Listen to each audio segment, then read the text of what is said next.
Alustame siis meie esimese plokiga, kus me siis tutvustame Noomi uusi funktsionaalsusi tootmises. Et kindlasti meil on siin juba nii-öelda olemasolevaid Noomi kasutajaid ja kindlasti on ka uusi, et võib-olla vahepeal jutt läheb liiga tehniliseks, kes nagu Noomi loogikast ei tea veel nii palju, aga proovime seda jooksvalt siis selgitada. Esimene slaid on siis meil ostuvajaduste detailsem planeerimine. Et see ostuvajadus oma olemuselt on meil muutunud nii võimekaks ja dünaamiliseks, et seda täna ei kasuta ainult tootmiskliendid, et seda kasutavad ka jaemüügikliendid juba. Et ostuvajaduste vaade oma olemuselt koosneb siis kolmest põhivaatest. Ülemine vaade siis on nii-öelda summeeritud vajadused. Alumised vaated on siis eraldi taabid, kus siis on võimalus näha nii sisse tulevaid dokumente kui välja minevaid dokumente. Kõik need nii-öelda vaadete vajadused täna siis on dünaamiliselt seadistatavad kliendipõhiselt.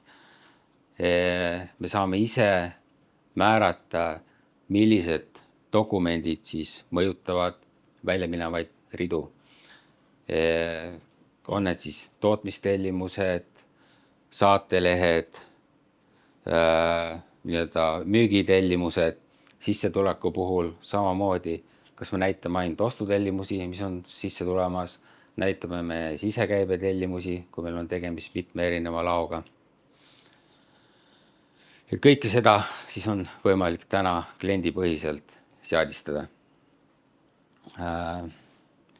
Siis kaasa arvatud ülemises vaates meil on hankijapõhised ümardused, hankijapõhised ühikud.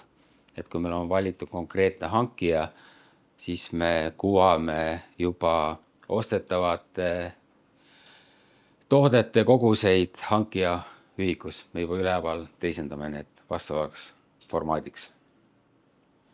Sealt edasi, kui luuakse ostutellimus, siis samamoodi täidetakse eelnevalt päises ära kliendi info ja ostutellimusele tuuakse ka siis kõik kogused hankijapõhiselt ja juba hankija kokkuleppe hinnad tuuakse ka dokumendile. Siis lähemalt hästi palju on tekkinud meil juurde täna parameetreid filtritesse. Kui me alustaks ülevalt, siis on võimalus kuvada täna ostuvajadustesse nii materjale kui retseptiga tooteid, kui ka siis nii-öelda allhanke tooteid. Et retseptiga toodete poole pealt kindlasti on ettevõtted, kes toodavad ise mingid retseptiga tooteid ja samamoodi ostavad ka neid allhankes sisse. Et siis on võimalus ka läbi retsepti, kui meil on kaubatüübiks valitud retseptiga toode, on siis võimalus näha, et mis meil hetkel üldse tootmises toimub. Võib-olla on vahepeal mingid kuluks kandmisi tehtud toodetele, retseptiga toodetele, siis kõik need nii-öelda puudu olevad vajadused tekivad siia vaatesse. Siis on osakonna mõiste. Osakonna mõiste siis on, kas siis osakond on siis ostujuht või ongi ettevõttes erinevad osakonnad, et kes siis mingise tootegrupi eest vastutab ostu poole pealt. Ja hästi palju on selliseid lihtsalt checkboxe, et kas kuvad ainult puudu olevad materjalid, kas me arvestame kogustega. Uus teema on ka partiid, et on võimalus siis ettevõtted, kellel tootmistellimusel juba eelnevalt määratakse konkreetne partii, mida on hankijat vaja osta, siis me kuvame siia vajaduste vaatesse partii põhiselt kõik kaubad, et kas me arvestame sissetulekutega, Ja siis uus teema on ka nii-öelda väljaminekute ajalugu. Et on võimalus siis kuvada ajalugu samamoodi vastavalt kliendi seadistustele, et mis ajalugu me soovime näha, et kas me soovime ainult müügiajalugu näha, kas me soovime näha, mis siis nii-öelda on päriselt toodetud, saadetud, et noh, sinna võib võimalus siis reastada erinevaid dokumenditüüpe, millest me seda ajalugu kuvame. Ja siis on perioodi detailsus, kas me teeme seda nädala perioodi täpsusega või kuu, ja siis on perioodide arv, mille põhjal siis omakorda saad teha mingi ennustusoste mingiks tulevikuperioodiks. Ja siis on dokumentide filter, kus siis on võimalik filtreerida kas siis kliendipõhiselt või mingi tootepõhiselt, et ainult ostame konkreetsetele dokumentidele materjali. Ja muidugi objektipõhisus, et kui on erinevad tootmisobjektid, et ostetakse konkreetsele objektile.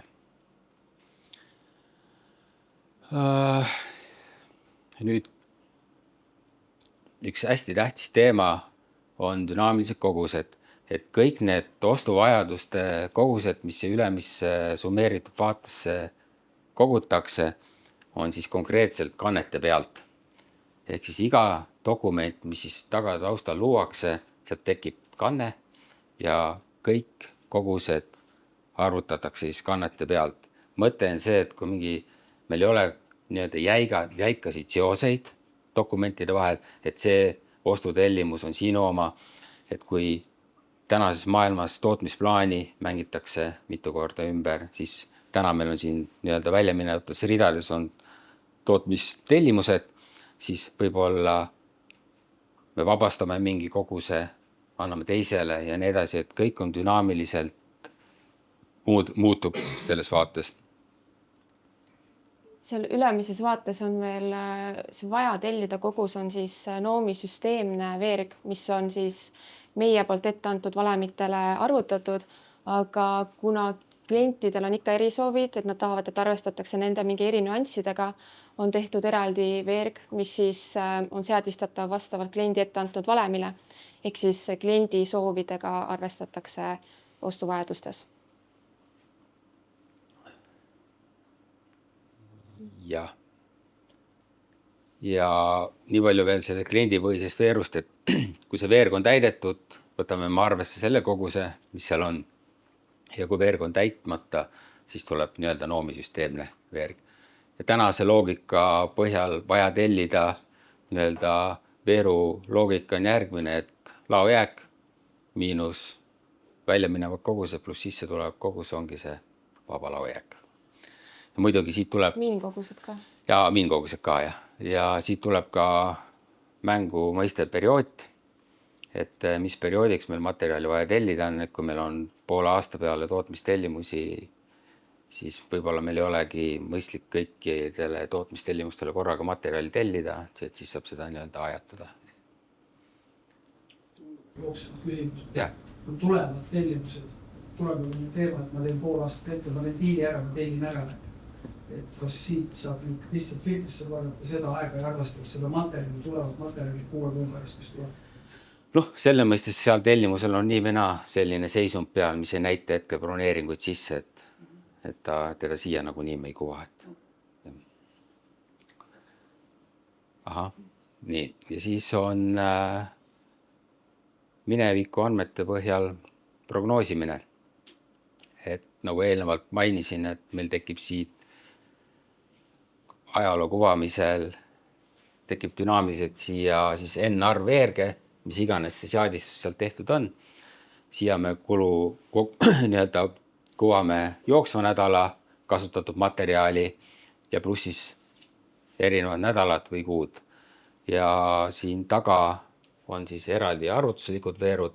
See on siis nii-öelda eelseadistatav vastavalt kliendile, et mitme nädala keskmist me siia välja kuvame ja päeva lõpuks on meil siis nii-öelda keskmiste maks, et võetakse sellest 3 nädala keskmisest kõige suurema kogusega arv.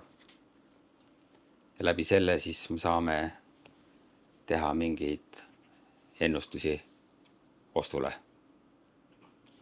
Et noh, mõte on selles, et kui meil on mingi sesoonsed kaubad, et kui see aeg päris tellimus käes on, et siis meil oleks see kaup juba joos tellitud.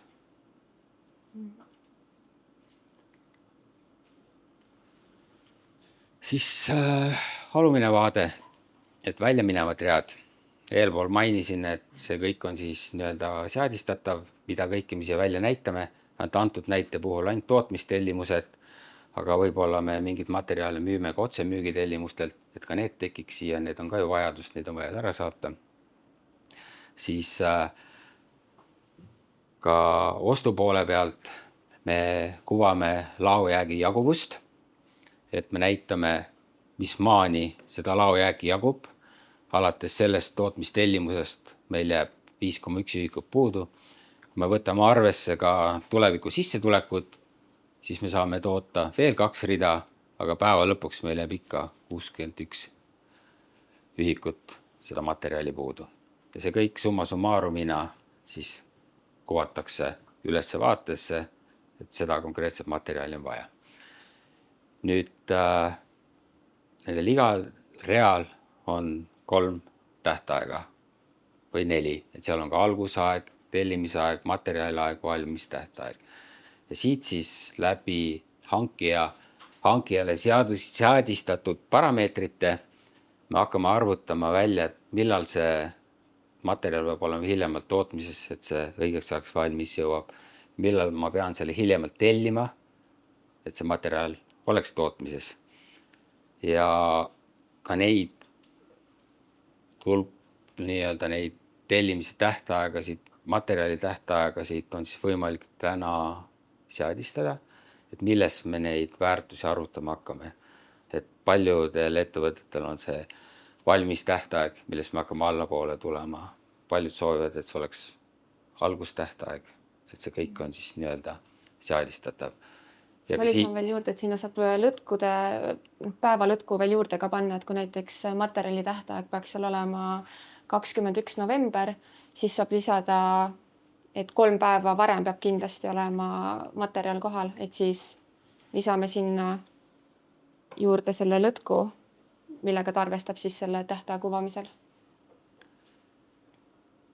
Ja siis erinevad staatused, me näeme, mis seisus mingi tootmistellimus on, kas keegi tegeleb sellega, on ta valmis, kas see on konkreetse kliendile mõeldud, kas see tootmistellimus, mis siia hetkel kuvatakse, on see planeeritud või ei ole planeeritud, kuni sinnani välja, et kas me ostuvajadustesse kuvame ainult planeeritud tellimused või me kuvame kõiki. Ja see samamoodi, kui me teeme seadistuse, et meil nii-öelda, kui me teeme seadistused ka, kuhu ma järgmisse plokki jõuan, et sissetulekutes kuvame ka tootmistellimused, siis ka need allhankijale esitatud tellimused me saame kuvada siia ridadesse.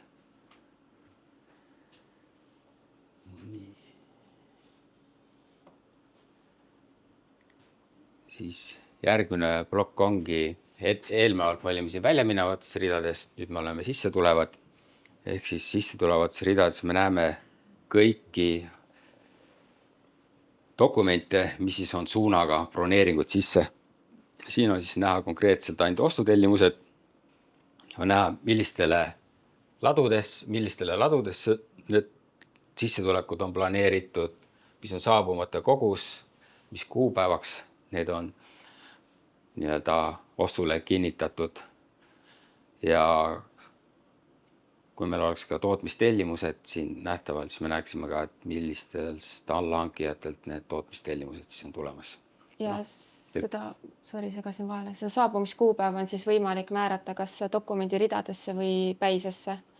Et kui ridades on erinevad saabumiskuupäevad hankija poolt kinnitatud, et siis see vastav kuupäev, mis reale on lisatud, kuvatakse sinna saabumiskuupäeva veergu. jah, ja kõiki neid kuupäevasid me hiljem saame kasutada tootmise planeerimisel, kus me hakkame, kui meil tekib arvutused materjalide vajaduste planeerimise poole pealt. Et see oleks hetkel kõik nii-öelda ostumooduli uutest funktsionaalsustest.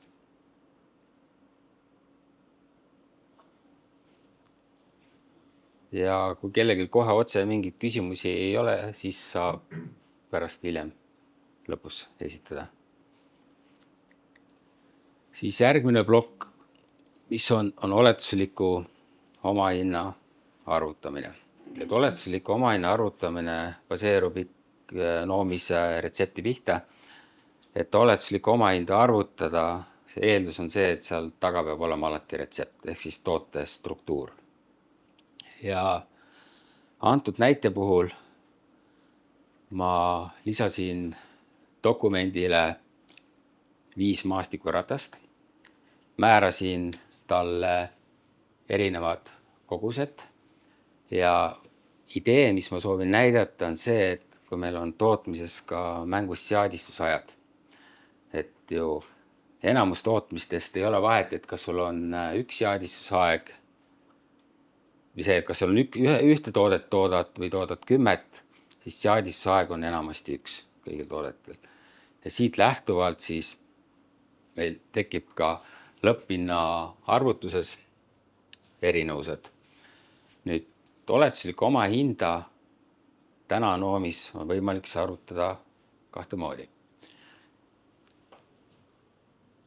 Kehtiva laohinna pihta, ehk siis me võtame aluseks täna laos olevate materjalide hinnad. Meil on võimalus seda seadistada ka objektipõhiselt, et võib-olla meil on ju erinevates objektides on erinevate hindadega materjalid. Teine variant on prognooshinna pihta. Eesmärk on, et alles oli meil vähemalt metalliettevõtetes materjalidel ikkagi mitme protsendine hinnatõus, siis sul on võimalik koostada tuleviku hinnakiri, mille pihta me seda oma hinda arvutama hakkame. Ja kui selles hinnakirjas on puudu mingi hind ja kui siin on nii-öelda linnukene määratud, kasuta kehtivat hinda, siis me võtame aluseks selle lao hinna, mis siis hetkel meil laos on.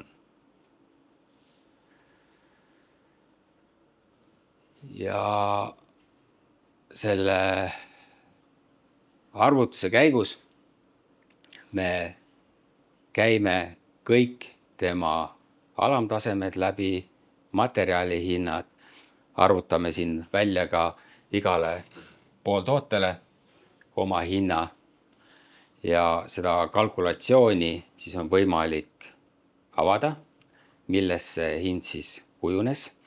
Antud hetkel on siin pilt selles 10 kogusest ja siin on siis neid parameetreid, kui me ei leidnud mingitele parameetritele kas kogust või hinda, on need siis värvitud punaseks, et tähelepanu äratada, et võib-olla see peab nii olema, võib-olla mitte. Ja lõpus me näitame välja ka selle hinna erinevuse, et meil retseptiühiku hind versus 10 tüki hind, et mis selle ühiku hinna erinevus siis tuleb.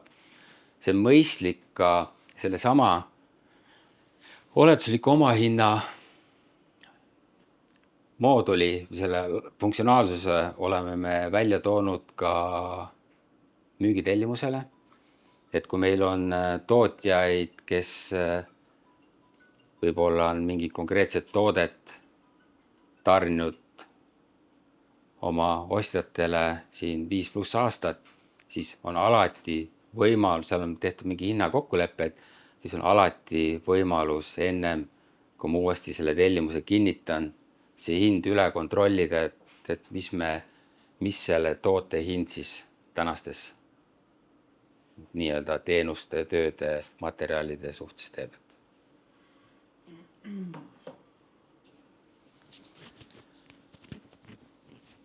ja kõike seda hinnaarvutust on võimalik teha ka Noomi kaubatabelis, seal on selle jaoks oma funktsiooninupp. Samamoodi kuvame selle dialoogakna, kas sa valitsid prognoosi, ainuke erinevus on siin, et sa saad määrata need kogused, et mitme tüki pihta sa hinda avad, või kuvame sulle siia 1, 2, mis iganes need ühikud siin on, kogused, kuvame erinevused hinnad ja seda topeltklikiga igat hinda on võimalik siis analüüsida, et millest see hind siis kujuneb.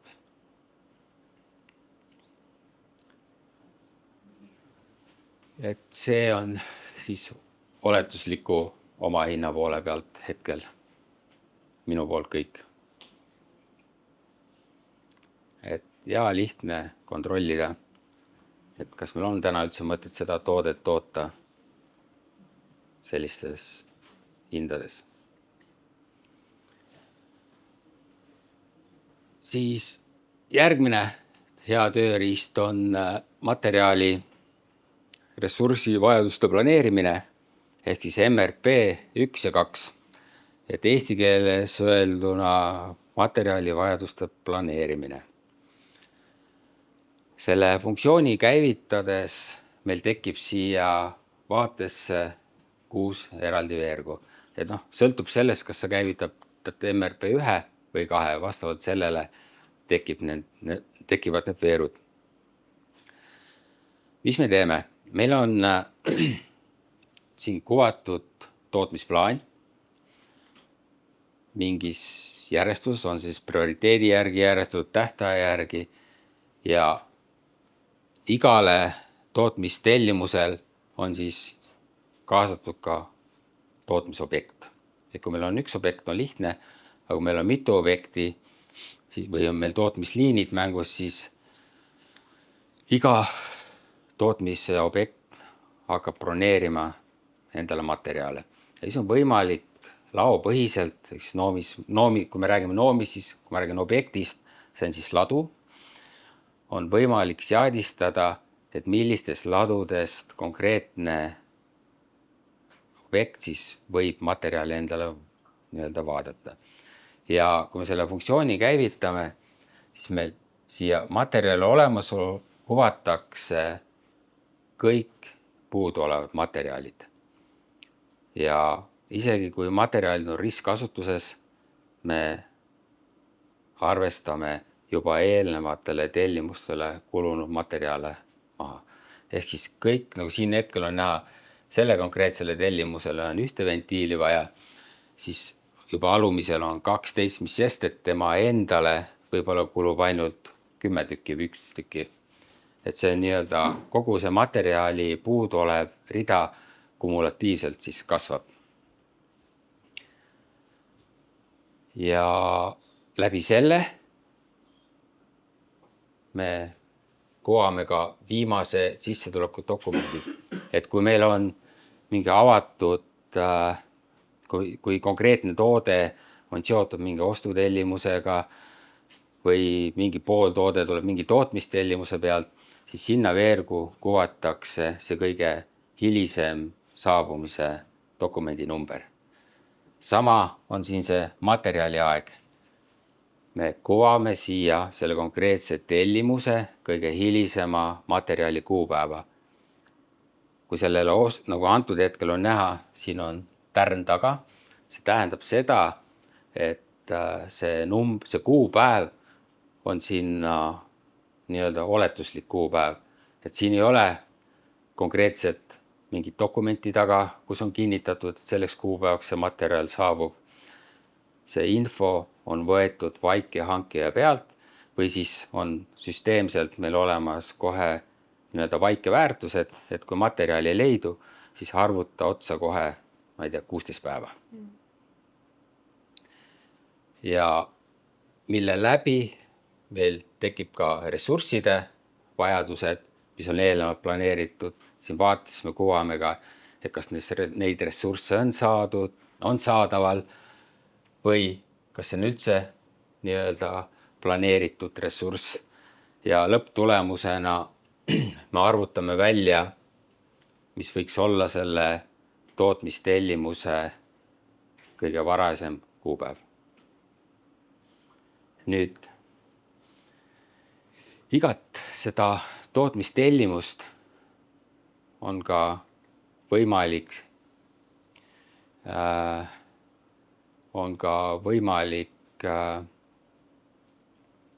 eraldi avada. Teed topeltkliki ja siis meil kuvatakse see retseptipuu, mis siin konkreetselt selle toote tootmistellimuse taga on. Siin on näha, et seesama kodarat meil leidub materjali 1 laos, siis meil leidub ka, rohkem seal ei ole, muidu oleks sealt kõik võtnud, siis näitab, et meil on ka 500 tükki tootmis 1 laos, siis meil on siin velg, mis tuleb siis ostutellimuse pealt. See ostutellimuse kuupäevaks on planeeritud 8.11 ja ta saabub lattu materjal 1. Aga sellest ikkagi ei piisa. Meil oleks vaja ka seda materjali tellida. Võib-olla kuskil mujal laos seda materjali leidub, aga selle konkreetsel laol ei ole õigus sealt seda materjali otsida. Ja samamoodi on ressurssidega.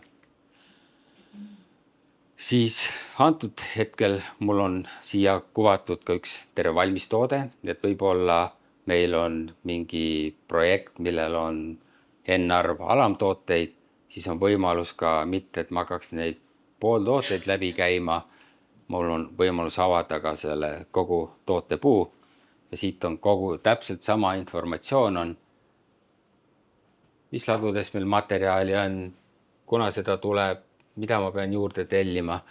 Antud hetkel on näha, et meil siin tagakoostu, seda tagajooksu 11 tükki leidub laos. Esijooksu meil tuleb konkreetse tellimuse pealt, mille tähtaeg on 3. jaanuar. Puhtalt sel põhjusel, et siin ei ole ressurssi planeeritud, siis ta võtab sinna kohe 30 päeva. Ja siis on järgmine 1 tükk meil tuleb tootmistellimuse pealt, mille tähtaeg on 4. Et ta võtab aluseks kogu tootmisplaani, mis iganes teil see järjekord seal on, ja tuleb ülevalt alla kumulatiivselt materjalid kasvavad, arvutab maha, arvestab sissetulekutega ja sissetulek ei ole ainult ostutellimus, võib-olla meil on erinevad tootmised, ka sisekäibe tellimusi arvestatakse selle käigus.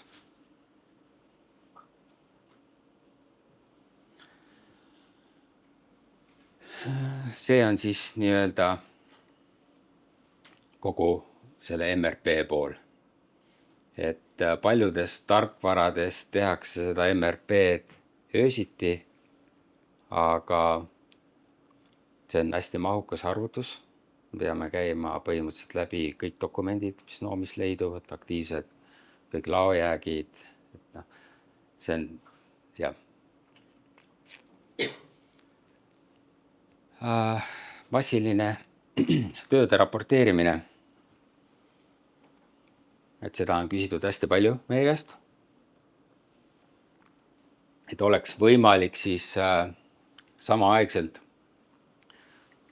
alustada rohkem kui 1 tööd korraga. Erinevad parameetrid tööoperatsioonide filtreerimiseks, mis iganes alusel, et võib-olla müügitellimuse, masina lõikes, operatsiooni, võib-olla konkreetselt klienditellimuse lõikes ja mille tulemusel siis meil kuvatakse siia kõikide tööoperatsioonide loetelu. Et kui need on siis nii-öelda operatsioonipõhised. Ja siin on võimalus omakorda teha mingit planeerimist, et kas siia antakse korraga kõikidele tootmistellimustele mingi konkreetne idee päevalõikes või mis iganes see grupeeringu mõte on. ja töötaja lihtsalt alustab seda konkreetset numbrit. Või jäetakse töötajale see vabadus, et ta ise valib siit konkreetset read. Ja see ei pea olema, et nüüd ma alustan ainult mingit CNC töötlust või ma pean alustama ainult freesimist. Et sa võid alustada ka näiteks kulinaarias, sa võid alustada korraga nii taigna valmistamist kui küpsetamist. Samamoodi metalliettevõttes sa võid korraga alustada nii punktimist kui keevitust, et ei pea olema ainult punktimine. Ja selle alustamise käigus me alustame kõiki neid ridu. Ja tööde lõpetamisel me jagame selle kulunud aja ainult nende tootmistellimuste ridade vahel, millele konkreetselt määrati, et need said valmis. Need, mida ei tehtud, neile seda tööaega ei raporteerita.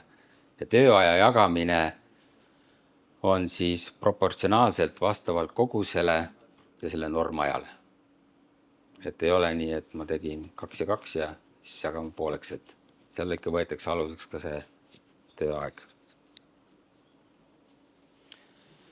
Ja muidugi, kui tänases räägime noomitootmisvaatest, meil on päis ja sa pead võib-olla sealt ridades hakkama igat tellimust eraldi otsima, et mis tellimusel, mis tööoperatsioonid on tehtud.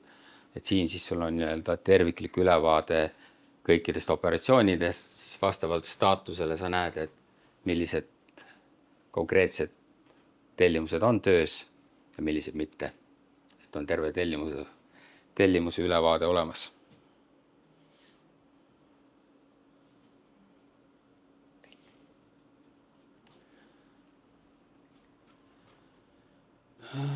Siis tuleb omahinnaanalüüs. See on partii pihta. Kohe näeme. Et omahinnaanalüüs on siis tööriist, kuhu kuvatakse siis reaalselt kulunud materjalid ja töö. Kõik info tuleb tootmisaktide pealt, et kes siis ei tea, et kui me räägime noomistellimustest, siis kõik tellimused on broneerivad dokumendid, aga kui me räägime saatelehest või tootmisaktist, siis need on need dokumendid, mis siis teevad päriselt selle laoliigutuse, võtavad materjalid laost maha ja panevad siis selle retseptiga tootelattu. Ja selle tootmisakti käigus me võime korrigeerida koguseid, me võime sealt ridu lisada, võib-olla meil tekkisid mingid lisakulud tootmisväliselt sinna, et kogu see hinnainfo siis tuuakse siia omahinnaanalüüsi. Ja vaade oma olemuselt siis koosneb 4 põhivaatest. Üleval on muidugi filtrid, aga esimene vaade on siis konkreetse perioodi kaalutud keskmine. Nüüd, kui me siin valmistoote peal nimetame selle valmistooteks, kui me siin topeltkliki vajutame, siis me toome siia vaatesse ka kõik tema alamtooted. On need siis nagu antud hetkel esijooks, tagajooks. Parempoolne vaade on siis tootmispartiid, mis me siis selles ajaperioodil oleme tootnud. Kogu selline. Siin on siis detailne ülevaade, mis meil üldse juhtunud on, retsept versus tegelik. Ja siin vaates on siis konkreetne rida, mille peal me oleme. Me näeme, et mis siis selle konkreetse reaga partii põhiselt on juhtunud.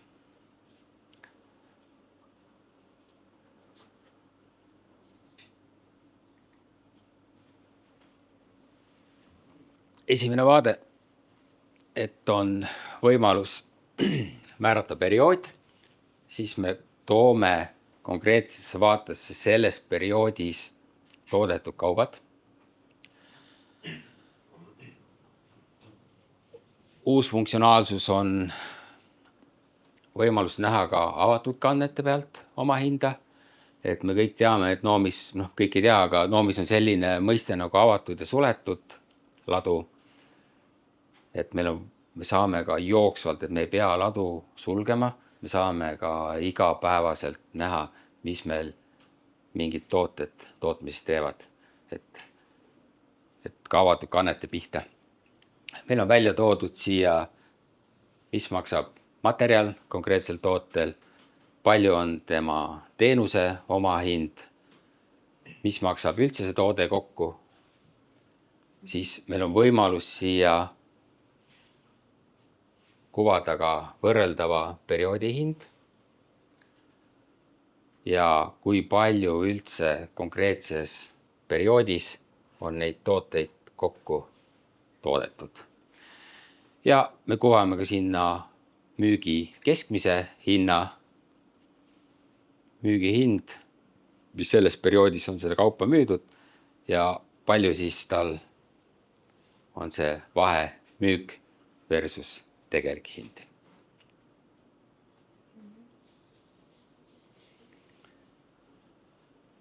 Seda kõike, nagu eelnevalt mainisin, on võimalik näha ka siis partiipõhiselt, kui seal oli kogus 2, siis me näeme, et seda ongi toodetud kaks korda, 1 ja 1.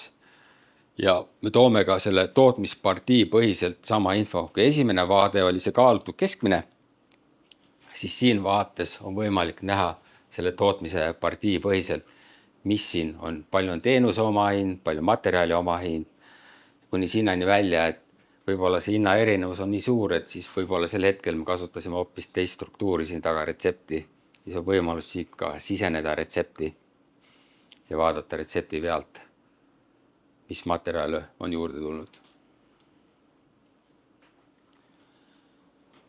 Ja sama loogika, kui ennem olime siin taabi leheküljel, siis meil on ka võimalus näha neid müügidokumente, mis me sellel perioodil oleme teinud. Nüüd detailne vaade. Siia kuvatakse meile kõik selle maastikuratta komponendid, mis siis selles ajavahemikus on läbi käinud. Kui eelnevalt mainisin, et võib-olla meil tekib retsepti väliselt lisakulusid, siis siin on näha ka viimane rida, tal puudub ees järjekorra number. See võrdusmärk on see, et see konkreetne kaup on lisatud siia retsepti väliselt. Et ta on mingil põhjusel kuskil tootmisakti peal ja sealt on tekkinud lihtsalt lisakulu. Ja ikka juhtub, et võib-olla klient on muutnud mingit spekki ja see kõik kuvatakse siia välja. Nüüd siin me näeme, mis on tema ühik omahind, me näeme palju valmistoote kohta on, siin on siis konkreetne selle ajaperioodi tootmiskulu ja siin on siis, mis siis retsepti järgi oleks pidanud olema. Ja sellesse veergu me kuvame erinevuse, et kui palju meil on siis nii-öelda normkulu versus tegelik kulu. Ja siit me saame teha analüüse, et võib-olla meil on mingi materjalikulu liiga väike, me peame juba eos suurendama retseptinorme. Võib-olla meil on siin tööaja normid on liiga väikesed, et siin me oleme küll mingid tööd teinud kiiremini, aga mingid tööd on läinud üle aja. Et hea tööriist selgitamaks välja, miks meil oma hind läks lõhki, kas me tegime juba algfaasis mingid valed arvutused või see on tekkinud tootmise käigus läbi ülekulude. Ja samamoodi kõik need tööoperatsioonid, masinad, nende teenuste oma hinda siis on võimalik kuupäevaliselt määrata, et võib-olla meil 1. jaanuarist teenuse oma hinnad tõusevad, siis saame sinna oma hinna tabelisse määrata, et alates selles kuupäevas hakkavad kehtima need tunnihinnad või minutihinnad ja kõik siis peale seda kas või 1. jaanuar toodetud aktid võtavad aluseks juba uued tunnihinded või minutihinnad. Ja samamoodi, kui me nägime, kui ma lähen korraks siia laidi peale tagasi, siin on näha, et siit on erinevus on 38% keskmine, siis me näeme ka nende dokumentide pealt, et kuskilt on see ülekulu tekkinud, siis on võimalus läbi dokumendi minna vaatama, et miks see juhtus. Siin taga istuvad ju meil ka töödelogid, et kogu see info on siis töödelogis nähtav, et kes seda tööd tegi ja võib-olla seal on mingi selgitus kommentaarides, et miks see ülekulu tekkis ajalises mõttes.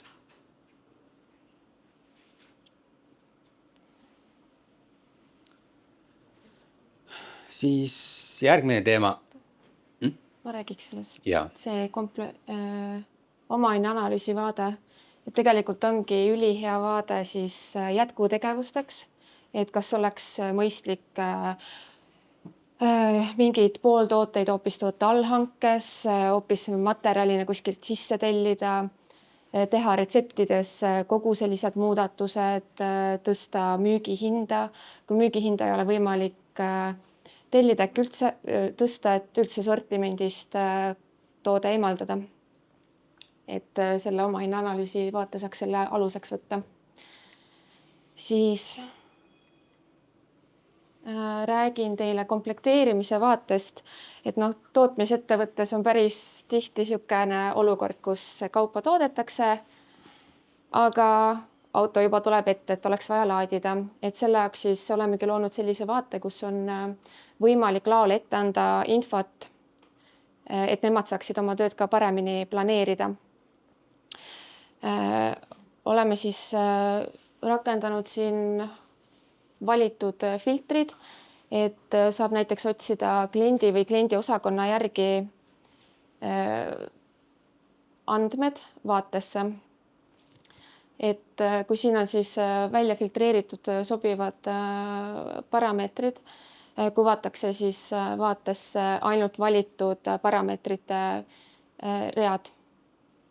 Antud vaates me siis kuvame ka välja, mis kogused on klient tellinud, millel on juba loodud komplekteerimise lehed ja millistele komplekteerimislehtedel on juba saatelehed ka loodud, ehk siis kaup on majast välja läinud. Siit vaates saab siis valida sobivad read, luua täiesti uue dokumendil või siis olemasolevale dokumendile read juurde lisada. Luuakse siis komplekteerimise dokument, mille eelis on siis see, et tema ei mõjuta ladu, et on lihtsalt informatiivne dokument laole. Antud dokumendil siis arvutatakse päisesse kokku info kaubatabelist, et näiteks kui kaubal on määratud mingid netokaalud, mahud, mingid pakkide arvud, et siis see kõik ühe lehe põhiselt arvutatakse päisesse kokku. Kui juhtub olukord, et näiteks komplekteerimise lehe pealt kõik kaup ei mahu ühe auto peale, saab määrata ära siia nii-öelda koorma info, ehk siis numbriliselt ära määrata, millise autoga kaup kliendile tegelikult väljastatakse. Kui komplekteerimise lehel on siis laomees oma info kõik uuendanud, muudatused teinud, siis saab edasi luua osakondade saatelehe. Selle saatelehe siis saab luua kas osakonnapõhiselt, kui on kliendil erinevad osakonnad, või siis koormapõhiselt. Et muidu vastasel, kui peaksid tulema koormapõhised saatelehed, aga see koormaid ei määra, siis tuleb see saateleht ühe selle komplekteerimisdokumendi põhiselt. Saatelehelt on siis võimalik printida ka eeltäidetud CMR-dokument. CMR-dokumendile siis kõik need väljad on siis võimalik kliendipõhiselt eelseadistada. Ehk me saame ära määrata siis siia need kaalude, mahtude info, aluste arvu saab lisada, laadimiskuupäevad, et mis kliendi soov on, täpselt niimoodi me saame selle dokumendi eelseadistada.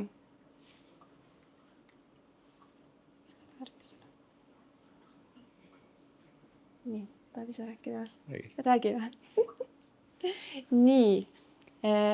Retseptid. meil on siis retseptides toodud üks funktsionaalsus, et me saaksime retsepte massiliselt muuta. Sest ikka juhtub olukordi, kus mingi algkomponent nii-öelda läheb tarnijal tootmisest välja ja see on vaja asendada mingi uue kaubaga. Selleks, et see oleks lihtsam, kuna ettevõtetes on palju retsepte, oleme loonud siis massilise muutmise võimaluse.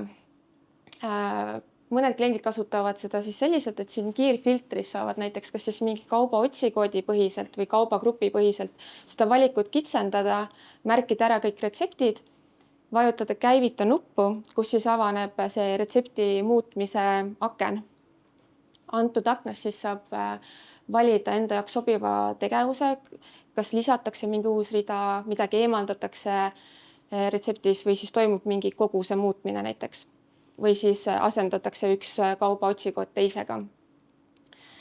Rea lisamisel siis me toome välja ka kogusakna, kus siis saab valida koguse ja sobiva mõõtühiku, sest tihtipeale on nii, et kauba põhimõõtühik on 1, aga retseptis soovitakse kasutada gramme, aga põhimõõtühik on kilogramm, et siis siin saab selle ära määrata.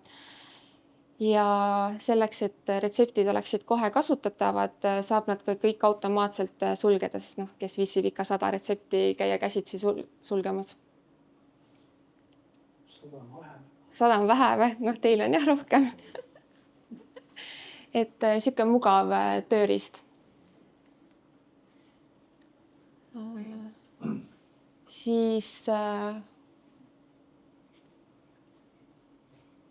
on meil ka massiline tootmistellimuste muutmine, kus siis saab vastavalt retseptile muuta massiliselt tootmistellimusi. Antud lahendus töötab siis selliselt, et vaates valid ära enda jaoks sobivad retseptid, vaadatakse kõige viimati suletud retsepti, kontrollitakse ka normid, et kas normides on toimunud mingid muudatused, vaadatakse üle ka valemid ja siis vastavalt sellele kõikides retseptides lisatakse ridu, muudetakse neid või siis kustutatakse. Et praegu on noomis ju selliselt, et LV1 dokumendile, kui sa kauba lisad, talle määratakse mingi konkreetne retsepti ID, sa lood tootmistellimuse ära ja nii on, kui sa tahad seda tootmistellimust muuta, siis sa pead selle tootmistellimuste dokumentide vaatest üles otsima ja kõik muudatused tegema käsitsi, et seda kasutajaks lihtsastada. Saab nüüd seda teha tootmisvaates ja valid siin 10-20 rohkem tootmistellimust ja kõik muudatused tehakse siis automaatselt ja aluseks võetakse siis kõige viimane retsept. Lisan siin pealt nii palju, et on ettevõtted, kellel tekib mingite valmistoodete genereerimisel hästi palju väiksemaid alamtootmistellimusi. Ja siis nende soov on täna see, et mis funktsionaalsus meil on küll olemas ka, et mis siin täna välja ei ole toodud, on see, et sul on võimalik sama otsikoodiga toote nimetusega tooteid kokku koondada. Ehk siis mul tellib tootmistellimusi, tellib näiteks seda esijooksu, tekib seal 1 tükki, 2 tükki, 3 tükki, siis need on võimalus koondada summeerituna võib-olla 10 tükki, siis omakorda muuta seda kogust ja siis me alles kinnitame töötajale selle ühe konkreetse tellimuse. Et mitte, et töötajal on seal 4-5 tootmistellimust. Aga tänane mure oli see, et ta ei lubanud koondada erinevate retsepti ID-dega. Võib-olla mul on siin eelminesest nädalast on mingid esijooksud juba tootmistellimused, aga nüüd ma muudan retseptidel normaegasid, sealt automaatselt genereerub uus retsepti ID. Siis meil tekib siia 3 esijooksu, aga ma koondada neid ei luba sellel põhjusel, et seal on erinevad retsepti ID-d. Me ei tea, mis sa seal tegid ja mida me seal koondame ja summeerime. Ja nüüd ongi, seda kasutaja teab, siis ta võtabki kõik need 3 esijooksu tellimus, paneb uuenda tootmistellimused, siis me uuendame täpselt selliseks need tootmistellimused, nagu see uus retsept on. Ja siis me saame ka need nii-öelda kokku tõmmata.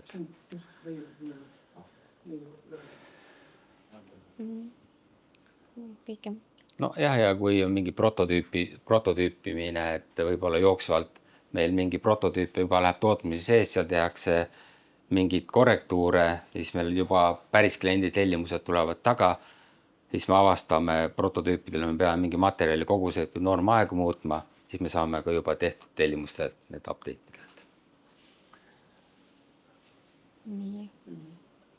Retseptides on meil võimalik kasutada siis ka valemeid. Valemitesse siis saab parameetrid määrata dokumentidest, kaubatabeli veeväljadest ja pooltoodetelt ka on ju. Samuti saab siis määrata sinna valemitesse ka if-tingimusi, et meil on ettevõtted, kes kasutavad seda näiteks pakendite puhul, et neil on ära määratud siis mingi kindla parameetri järgi, et kas seda toodet läheb pakki 5 tükki või 10 tükki, ehk siis valemis on, retsepti on määratud siis 2 pakendit, mõlemal istub taga seesama valem ja selle põhjal siis kuvatakse tootmistellimusele see õige pakend ja nii-öelda laost broneeritakse ka nii-öelda õiget toodet siis. Ja läbiv märksõna on ikkagi normeerimine, et ka tööajad on võimalik arvutada läbi valemite. Samamoodi materjali kogused on võimalik arvutada läbi valemite. Kui kaubal näiteks kaubakaardil on mingid konkreetsed parameetrid, pikkused, laiused, läbi nende me saame arvutada kaubale nii-öelda selle materjali kulu. Ja samamoodi normajad, et minul eelmainitud 13-aastane tootmiskogemus, meil oli kogu ettevõtte normeerimine oli valemite peal üles ehitatud. Igal kaubal oli peal siis nii-öelda tema netokaal ja ma teadsin, kui palju ma kuus lõikus suudan tekitada keevitust tonnides ja siis kogu normeerimine käis selle baasil.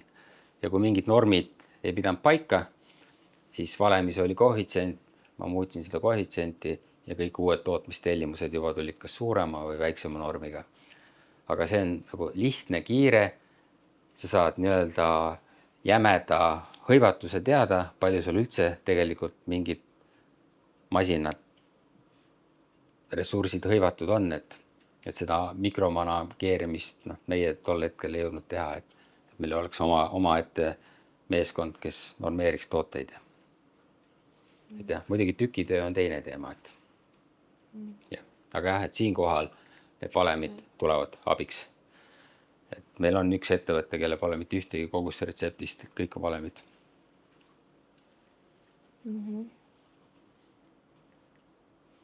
Nii. Siis muud funktsionaalsused noomis. Dokumentidel koguste ümardamine. Et kui on retseptides on mingisugused kulunormid ka määratud, siis tihtipeale näiteks mingi pakendite kogused lähevad seal komma kohale, aga keegi ei soovi näha neid ostuvajadustes või tootmistellimustes mingid komakohti, et ikka pakend läheb ju sul täisarvuga laost maha.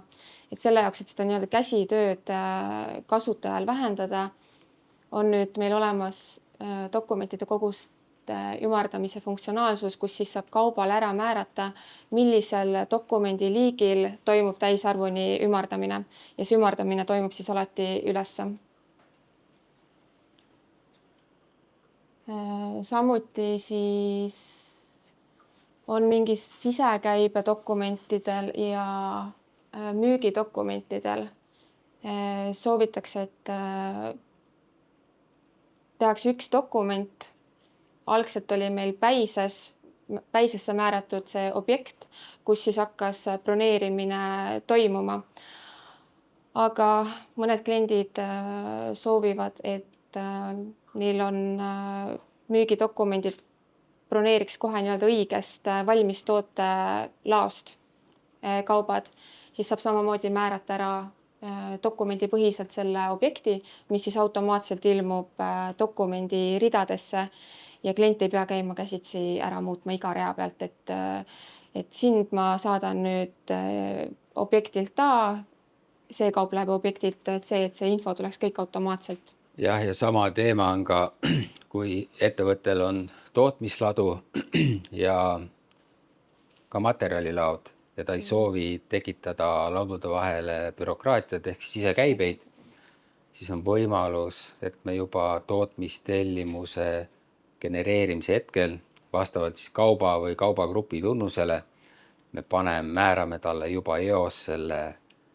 materjalilao sinna rea peale. Ehk siis, kui tehakse tootmisakt, mitte me ei võta seda materjali tootmise objektilt maha, vaid me võtame selle juba materjalilaost otse maha. Et selline mugavus, lihtne. Aga see sõltub ettevõtte ülesehituses, et kellel ikka on sisekäibed ja siis see on nii. See objektipõhised eelseadistatud riiulid, et ühe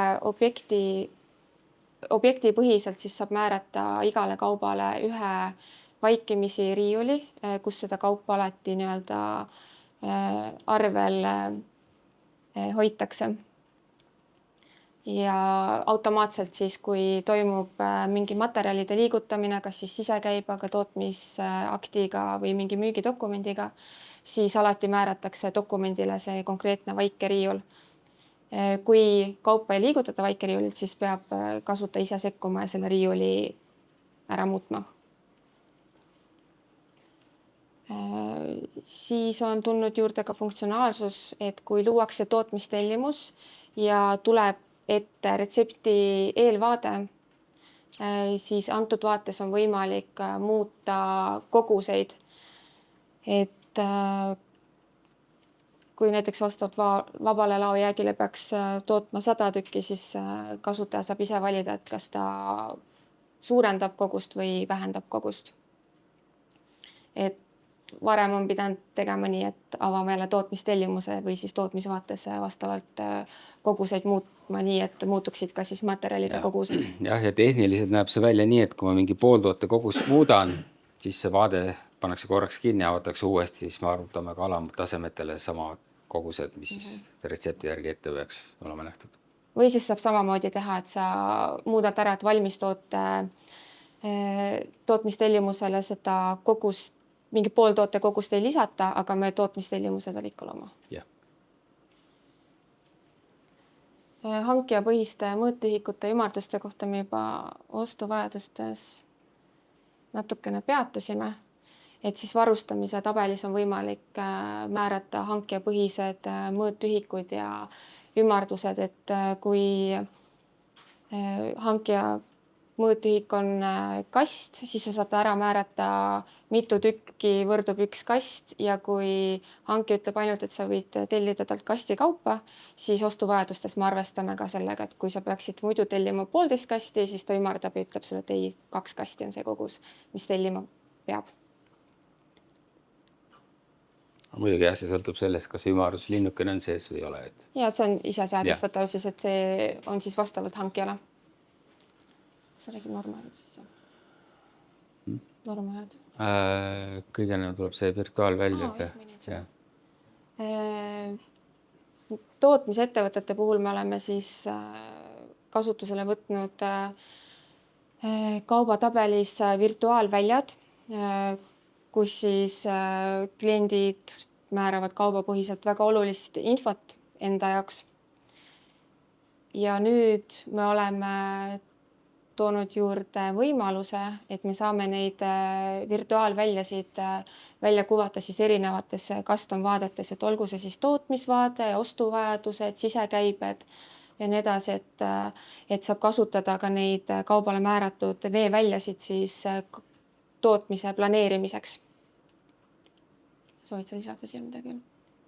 Ei, et just teha, et sa saad tootmise planeerimisel ka võtta ma ei tea, mis iganes parameetri alusele grupeerid, see päev teeme need kaubad, et oleks seadistusajad vähemad või näiteks on mingid läbimõõdud, mingi toorikute läbimõõdud, et või koondad materjalide kaupa või mis iganes see lisaparameeter on täna, et sellega on võimalus siis. Ja sama, me rääkisime eelnevalt ostuvajaduste vaates, siis ostuvajadused on sama teema, et ka sinna, kõik custom vaated, et saad kuvada kaubapõhiseid lisainfot. Siis normajad vastavalt tootmisliinidele. Et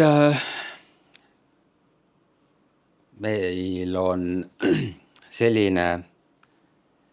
tootmisliinidel on oma tabel ja tootmisliinile on siis võimalik ära kirjeldada, milliseid tööprotsesse konkreetsel liinil siis teostatakse. Ja retsepti meil on vaja määrata ainult see vaike liin. Et retsepti me paneme näiteks tootmisliin 1 ja tootmisliin 1-le on siis omakorda liinide tabelisse ära kirjeldatud, millised on tema tööoperatsioonid. Nüüd omakorda meil on olemas ka normide tabel. Et normide tabel võib olla siis kaubapõhine, meil võib olla ka viitekood normidel, et me võime ühte normi kasutada n-arv toodetel, me peame lihtsalt ta läbi viitekoodi ära siduma.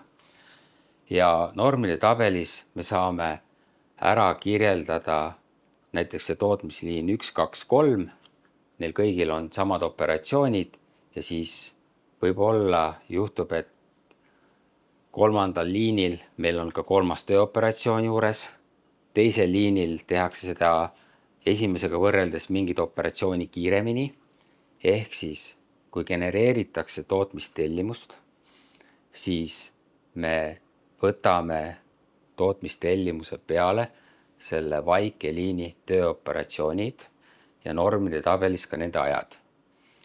Ja nüüd, kui planeerimisel muudetakse liini, siis me korrigeerime ka seda tootmistellimust. Me määrame sinna tootmistellimusele võib-olla ühe operatsiooni juurde, me muudame ka nende liinide ajad, et selline võimalus on nüüd meil olemas.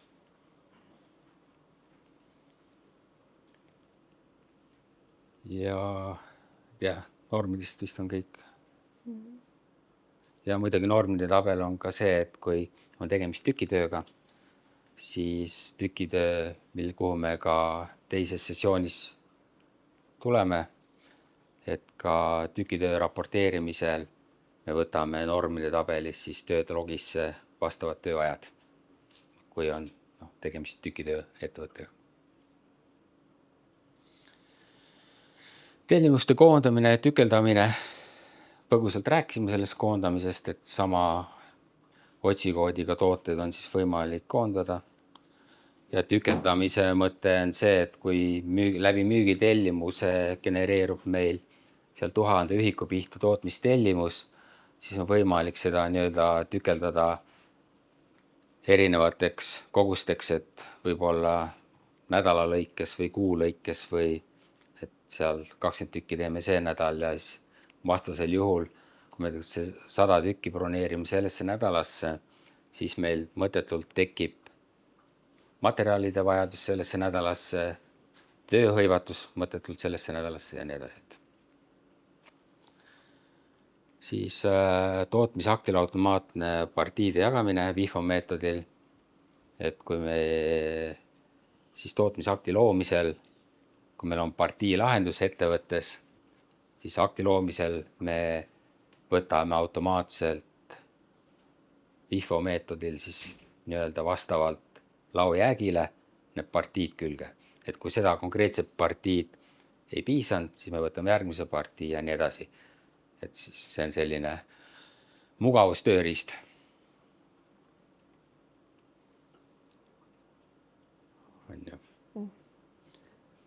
Automaatne partiide loomine on siis vastavalt kauba ja kaubagrupile võimalik seadistada, et võib-olla on meil selline hübriidtootmine, kus mingid materjalid, mis lattu saabuvad, oleks vaja tekitada automaatselt partii, võib-olla samas sissetuleku hetkel on mingid tooted, kuhu ei ole vaja, siis see on võimalik kauba ja kaubagrupi põhiselt seadistada, et kas me loome selle kaubale sissetuleku hetkel partii või mitte.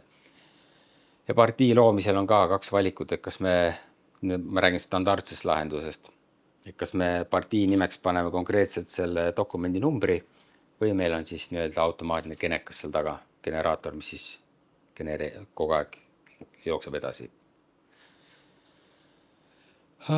Praagi arvestus oma hinnas, et ma arvan, ei ole ettevõte, kus praaki ei teha, et mis selle praagiga siis lõpuks teha, et ka sellest me räägime teises sessioonis, aga on võimalik siis kaubale määrata tunnus, et kas kui me seda kaupa toodame ja kui sellest tekib mingi praak, siis kas me selle praagipartii lõpus, kui me teeme tootmisakti, kas me arvestame selle oma hinda või see praagipartii lihtsalt jääb sinna lattu arvele, mis siis päeva lõpuks, kas siis, ma ei tea, on ettevõtted, kes kannavad kuludesse, on ettevõtted, kes müüvad maha ja on ettevõtted, kes praagist toodavad hoopis mingi teise tooteid. Tootmistellimuse aktiveerimine, et tootmisvaates ja tootmise dokumentide vaates siis oli võimalik tootmistellimusi tühistada. Mis probleemi tekitas, oli see, et sündmustesse kirjutati ka maha tühistatud sündmus ja enam neid tootmistellimusi aktiivseks ei saanud. Nüüd on funktsionaalsus tootmisvaates, kui valida tootmistellimus, vajutada nuppu aktiveeri DO0, siis kustutatakse ära sündmused ja tootmistellimusele pannakse samad seisundid peale, mis enne tühistamist oli. Et see siis ei pea enam looma nii-öelda uusi tootmistellimusi, et saab vanad tootmistellimused ka aktiveerida. Noomis ignoreeri ja tooda lattu, et müügitellimustel juba on olemas nii-öelda 2 linnukese võimalust, lao ignoreerimine ja tooda lattu. Et nüüd me oleme need 2 funktsionaalsust nii-öelda ühendanud, et võtnud tooda lattu linnukese funktsionaalsuse, mis oli, et vaba laojäägi, seal oli objekti arvestamine ja siis ignoreeri puhul, et ta ei arvestaks vabade laojääkidega. Ehk siis, kui on dokumendil sees mõlemad linnukesed lao ignoreerimine ja tooda lattu, siis kõikide nii valmistoote kui pooltoodete puhul eiratakse vabasid laojääke, aga samas arvestatakse selle tootmisobjektiga, mis kaupadele määratud on. Siis on majasisene standard etikett, et Noomis on võimalik siis kaubatabelist välja printida partiipõhist etiketti, mis on majasiseselt kasutatav. Et partii lahenduse puhul tööde lõpetamisel on võimalik seda etiketti piiksutada, ehk siis masinaoperaator saab ära määrata, millise partii materjali ta tootmises kasutas. Ja nüüd on olemas ka siis funktsionaalsus, et dokumentidele saab ka sedasama etiketi piiksutada ja tuuakse siis, leitakse üles, mis kaup dokumendile peab tulema. Custom-veergude peitmine kasutajapõhiselt. Ergo, äkki sa räägid sellest? Ja, et meil tuli süsteemne lahendus selleks, et kõik, me räägime ostuvajaduste vaates, tootmisvajaduste vaates, siis on kasutajapõhiselt võimalik seal veerge peita. Et täna meil oli kas nii või naa, et kõigil oli ühte nägu, aga siis täna on see võimekus, et kasutajapõhiselt saame määrata, et kes mida, mis veerged seal näeb, et see üleliigne info oleks siis koristatud. Seda saab muuta ettevõtte sees olev siis admin kasutaja, kellel on siis selleks õigused antud. kaubatabeli standard import, et meil juba standardis olid olemas mingid tabelinfo, mida sai korraga kaubatabelisse importida, aga tootmisklientidele jäi sellest impordivõimekusest väheseks. Et me lisasime juurde ka veeväljade impordi, saab teenustel oma hindasid korraga importida, et ei pea neid seal käsitsi lisama ja ka varustamise info siis, et objektipõhised min-maks kogused ja muu hankijapõhine info. Et jah, et siin alles hiljuti tuli kõne, sooviti teenuste oma hindasid muuta rohkem kui 20. Et siis see on võimalik täna teha juba Excelist nii-öelda impordiga. Et see töö on kindlasti tänaks tehtud juba, aga et jah. jah. Küsin korra, see maja sisene standardid kehtsid on seda, et saame nii-öelda tagabi jälgida, kui see lõpptootel välja. Ikka jah, et ei noh, see on ikkagi, see etikett on pigem, no jah, ta ongi, ta on partii, jah.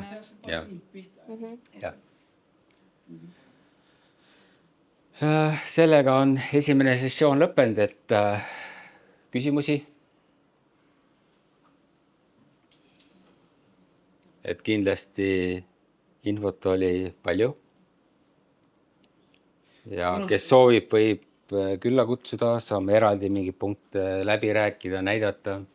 Kus Nirvana rakendab? See. No, teie konkreetses baasis oleks vaja uuendada versioon ja kõik. Mitte siin olete või? Et tutvustada teile tänaseid uusi lahendusi. Ja, et jah.